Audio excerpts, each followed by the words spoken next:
అమ్మ నీకు ఒక విషయం చెప్పనా? ఏంటి? ఒకసారి శివ కిడ్నీ బ్యాంక్ చూడు. ఏమైంది? చూడు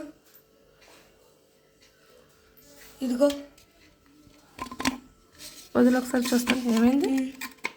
ఏం చేశారండి కనకాజల్లి? ఏం చేయాల? ఇంటి దగ్గర ఉన్నారంటే ఏదో ఒకటి చెయ్యాలి మనం.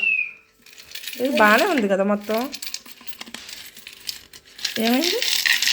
ఆగు నీకు ఒక విషయం చూపిస్తాను.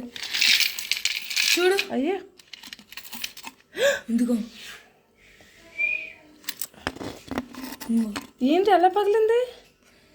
ఏమో మొన్న శివ నాకు చూపించాడు. శివ మొన్న చూపించాడు నాకు పగిలిందని. నేను చేయలేదమ్మా. శివానే చేశాడు, వాడే చెప్పాడు నాకు. నేను చేయలే.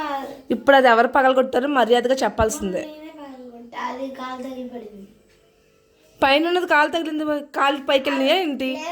ఆ రోజు నాలుగు మీద పెట్టాను ఫ్యామిలీ ఫెస్ట్ ముందు రోజు. ఆ రోజు కాలు తగిలి అది పగిలింది. ఏంటి అది ఇలా ఓపెన్ చేసి డబ్బులు వాడేస్తున్నారు ఏంటి? లేదు, ఎలాగో ఇవ్వట్లేదు, మనీ ఇవ్వట్లేదు కదా నీకు.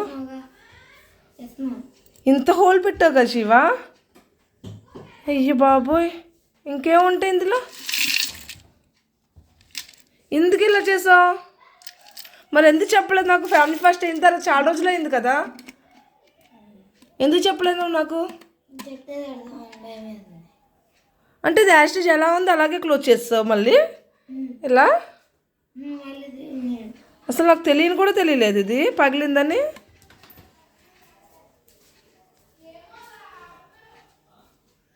అదే తప్పు చేసావు కదా, కొంచెం కూడా భయం లేదా నీకు? ఏమని అంటానని కానీ ఏమి అసలు భయం లేదా? భయం వేస్తుంది అందుకని చెప్పలేదా?